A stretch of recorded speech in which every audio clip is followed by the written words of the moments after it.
연애하면서 나만 불안하고 나만 미친 사람 되는 것 같은 그런 기분을 느껴본 적 있으신가요? 헤어지고 나서도 나만 힘들고 상대방은 잘 사는 것 같아서 꽤 심하다, 이런 생각을 해본 적 있으시다면 오늘 영상을 끝까지 보셔야 됩니다. 회피형이랑 연애하고 헤어진 대부분의 분들이 저한테 이렇게 말씀을 하세요. 그 인간이 후회했으면 좋겠어요. 나중에 꼭 힘들어했으면 좋겠어요. 그러면서도 동시에 이렇게 말하죠. 근데 걔는 후회도 안 하고 살 것 같아요. 하지만 과연 그럴까요? 우리가 본 상대방의 마지막 모습, 미련 없이 헤어지자 말하고 잘 먹고 잘 살 것처럼 보인 그 사람의 모습이 진짜가 아닐 수 있어요. 오늘 영상을 끝까지 보신다면 회피형의 사람들이 헤어지고 나서 늘 잘 먹고 잘 사는 건지, 그들의 심리가 헤어지고 나서 어떻게 변화하는지 이해하실 수가 있을 겁니다. 그 사람들은 결국 후회할 거예요. 이런 무조건적인 희망을 드리지 않겠습니다. 심리학적인 근거에 기반해서 총 4단계로 이별 후 회피형의 심리에 대해서 현실적으로 얘기해 보겠습니다. 다만 사람마다 감정이 변화되는 시기는 다르기 때문에 제가 말씀드리는 기간은 참고 정도로만 생각해 주세요. 자, 첫 번째 단계는 이별 후의 첫 1개월입니다. 지금 이 영상을 보시는 여러분과 같이 대부분의 분들은 헤어졌을 때 곧장 상실감을 느껴요. 슬픔, 그리움, 공허함, 이런 감정들이 밀려와서 가슴이 막 아리는 그런 경험을 하게 됩니다. 하지만 회피형의 이별 직후의 모습은 일반적인 사람들과는 조금 달라요. 미국의 애착교육 전문가이자 베스트셀러 작가인 타이스 깁스는 이렇게 말합니다. 회피형은 이별 직후에 상대방의 감정을 돌봐야 되고 눈치 봐야 된다는 압박감과 의무감이 사라진다. 그래서 슬픔보다는 즉각적인 해방감을 느끼고 자기 삶의 통제권을 되찾았다는 안전감을 느낀다. 이 말을 들었을 때 이런 생각이 드는 분도 계실 거예요. 저는 상대방한테 별로 압박을 하지도 않았고 잔소리도 많이 하지 않았는데요. 네, 그러셨을 수 있겠죠. 하지만 회피형은 연애를 하면서 우리가 압박하지 않았더라도 혼자 부담감 느끼고 혼자 불편감을 느끼는 그런 유형이에요. 사람을 유형으로 딱딱딱 프레임을 만드는 게 조금 그렇긴 하지만 그런 부류의 사람들이라는 거죠. 이 회피형은 가까워지면 거리를 두고자 하는 그런 무의식적인 심리가 있기 때문에 내가 뭐라 하지 않았더라도 본인들 마음 안에 불편함이 스물스물 올라오는 거예요. 그래서 회피형이랑 연애하신 분이라면 이런 경험을 해보셨을 겁니다. 나는 딱히 뭘 요구한 것도 없는데 상대방이 혼자서 갑자기 지쳐 있었던 거예요. 내가 너를 계속 신경 써야 되는 것 같아. 연애하는 게 너무 피곤해. 그냥 혼자 있고 싶어. 이런 말을 듣고 우리는 황당하죠. 우리 입장에서는 그렇게까지 뭘 요구한 게 없는데 말이죠. 연락을 조금 더 해달라고 한 것뿐이고 서운한 게 있으면은 대화하자고 한 것뿐인데 상대방의 행동은 마치 우리가 엄청나게 압박을 주고 소위 말하는 바가지를 긁은 사람처럼 말한다는 거예요. 그래서 헤어지고 나서도 우리 입장에서 봤을 때는 나는 되게 헤어지고 힘들고 슬퍼하고 있는데 상대방은 반대로 더 잘 지내는 것처럼 보이는 경우가 많은 거예요. 왜냐하면 회피형은 이렇게 생각하거든요. 드디어 나만의 시간을 가질 수 있게 됐다. 이제 이 사람 눈치 보면서 맞춰주지 않아도 된다. 그렇기 때문에 헤어진 후에 첫 한 달은 우리에 대해서 그닥 생각하지 않거나 오히려 헤어지길 잘했다는, 진심으로 헤어지는 게 맞다는 그런 생각을 하고 있을 거라는 거죠. 물론 상대방도 우리한테 되게 미안해하는 모습을 보이고 막 죄책감을 느끼는 것 같고 그럴 수는 있어요. 근데 이게 우리가 생각하는 수준의 힘듦이 아닐 수 있습니다. 우리 생각이 나더라도 대부분은 그 약간의 죄책감으로 인한 슬픔, 조금 마음이 무겁다, 요 정도이지 다시 만나야 돼, 너무 힘들어 라는 생각까지는 안 간다는 거예요. 그러니까 재회라는 생각까지는 안 간다는 거죠. 그래서 이 시기에 회피형들은 이런 찜찜한 감정을 느끼기 싫어서 혹은 정말 자기만의 시간을 만끽하려고 일에 몰두하거나 친구들을 만나거나 취미생활을 엄청 열심히 하는 경우가 많아요. 우리는 힘들어 죽겠는데 상대방은 정말 나를 사랑하긴 한 건가, 이런 생각이 들 만큼 잘 지내는 것처럼 보일 수 있다는 거죠. 그래서 이때 우리가 연락을 해봤자 상대방의 반응은 차갑게 나올 가능성이 높은 거예요. 이렇게 1단계가 지난 다음 2단계는 어떨까요? 이 시기에 회피형들은 조금 더 적극적으로 이별을 합리화하게 됩니다. 애착 심리학의 베스트셀러인 그들이 그렇게 연애하는 까닭이라는 책을 쓰는 컬럼비아 대학교 정신과 전문의 아미르 레비는 이렇게 말해요. 회피형은 무의식적으로 거리를 두고 자기도 모르게 합리화하면서 괜찮다고 위안하는 방어 기제를 활용한다고요. 사람은 누구나 완벽하지 않은데 자기 연인한테 사소한 단점을 찾는다든지 자기 연인의 가치를 깎아내린다든지 그 사람과 헤어지는 게 맞다는 쪽으로 생각하면서 자기 마음이 다치지 않게 방어한다는 거죠. 그래서 회피형은 슬금슬금 허전함이 찾아올 때, 공허함이 찾아올 때 이 방어 기제를 적극적으로 활용하는 거예요. 가끔은 헤어지는 게 맞나? 내가 다시 연락을 해야 되나? 이런 흔들리는 마음이 들기도 하지만 이 흔들림을 굉장히 불편해하면서 차단하려고 하는 거죠. 적극적으로 합리화를 하는 거예요. 우리가 자기한테 잘해줬던 거는 크게 생각하지 않아요. 우리에 대해서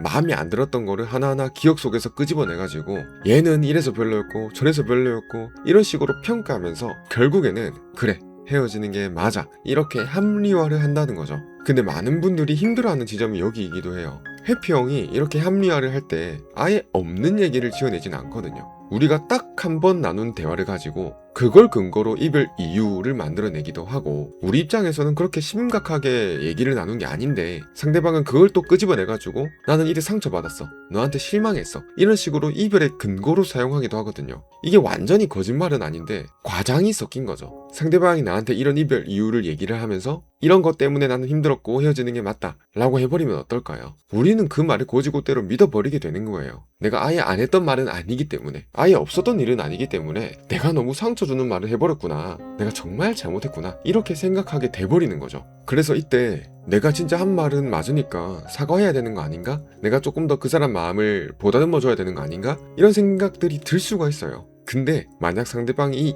2단계인 적극적인 합리화 단계에 있다면 우리가 연락했을 때 어떤 반응일까요? 헤어진 직후보다 오히려 더 차갑고 무시하는 태도를 보이기가 쉬운 거예요. 그리고 내가 그렇게 연락을 했을 때 상대방이 이별 합리화를 더 쉽게 하게 도와주게 되는 꼴이 되는 거예요. 상대방 입장에서는 아, 역시 얘가 잘못했으니까 나한테 연락 오는 거지, 본인이 아쉬우니까 이렇게 연락이 오는구나, 역시 난 헤어질만 했어, 이런 쪽으로 생각할 수 있게 된다는 거죠. 그리고 이 2단계가 지난 다음 찾아오는 3단계는 어떨까요? 저는 이 단계를 혼란의 시간이라고 말하고 싶어요. 이별이 맞다고 합리화를 한다고 했잖아요. 그리고 이게 방어기제라고 했죠. 근데 이 방어기제가 영원할까요? 꼭 그렇진 않습니다. 이 3단계에선 지난 몇 주, 몇 달간 쉴 새 없이 작동하던 방어기제가 지치기 시작하고 나도 좀 잘못한 게 있긴 하지 라는 식으로 자기 잘못을 인정하고 우리가 잘해줬던 거에 대한 기억이 스멀스멀 올라오게 됩니다. 우리가 다이어트를 할 때 햄버거, 피자, 라면 이런 거는 몸에 안 좋은 거야 스스로 되뇌면서 멀리 하려고 노력하잖아요. 근데 몸이 피곤할 때, 정신적으로 지칠 때 뚝 하고 이성의 끈이 끊어지고 막 폭식하거나 과식하는 그런 경험이 없으신가요? 방어기제도 그렇다는 거예요. 정신적인 에너지를 써야만 이 방어기제를 활동시킬 수 있는 거기 때문에 이게 영원하기가 어렵다는 거죠.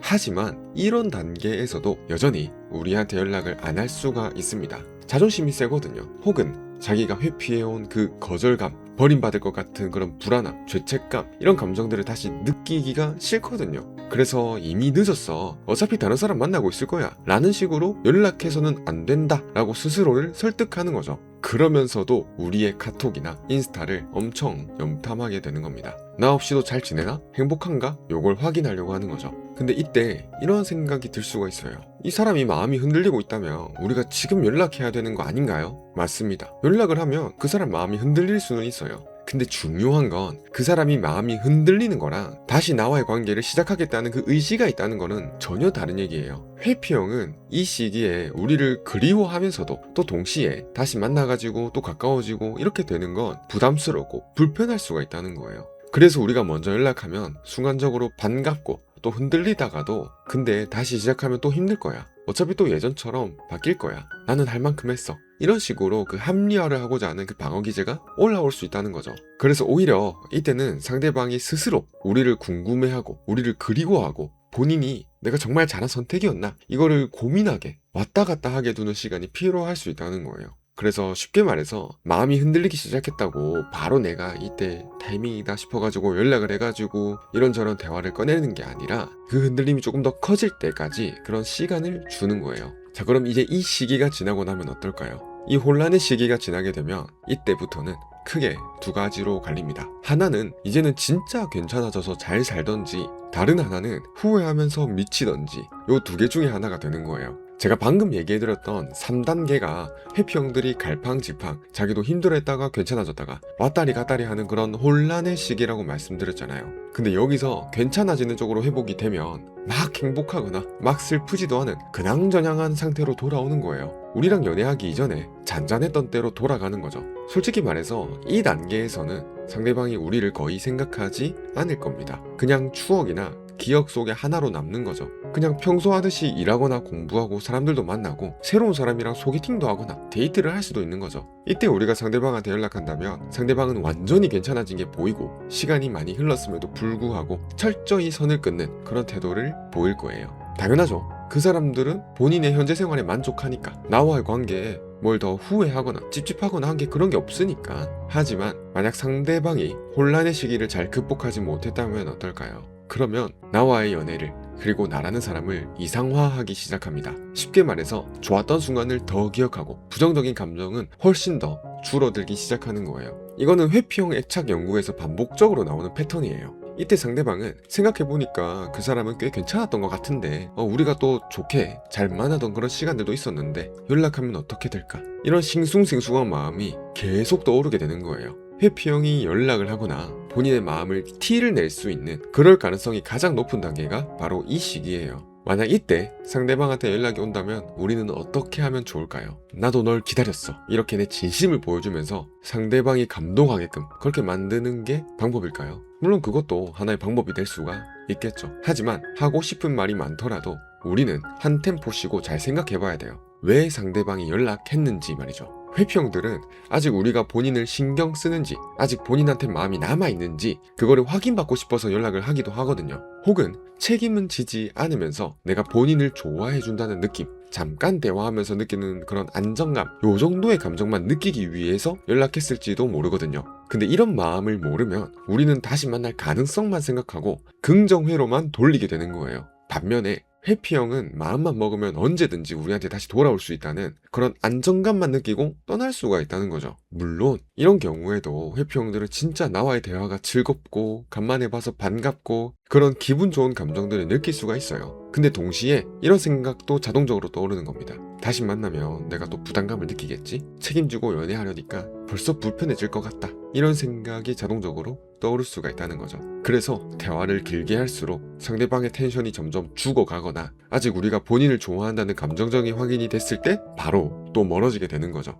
그렇기 때문에 설령 상대방한테 먼저 연락이 온다고 하더라도 이 연락의 목적, 상대방이 얻으려는 게 뭔지를 먼저 살펴봐야 됩니다. 반가운 마음에 강아지처럼 바로 꼬리부터 흔들면서 반기는 순간 내가 가진 패를 다 보여주게 되는 거니까요. 오늘은 이렇게 회피형이 헤어지고 나서 심리적으로 어떻게 변하는지 이해를 돕기 위해서 제가 단계별로 설명을 드렸습니다. 크게 4단계로 말씀을 드렸죠. 1단계는 이별 후의 첫 1개월 자유를 느끼는 단계, 그리고 그 다음 2단계는 적극적인 합류하려 하는 단계, 그 다음 3단계는 갈팡질팡 이랬다 저랬다 혼란스러운 단계, 마지막 4단계는 무너지고 후폭풍이 와서 나를 붙잡거나 진짜 괜찮아지거나 둘 중 하나로 결론 짓는 단계, 이렇게 말씀드릴 수가 있을 것 같습니다.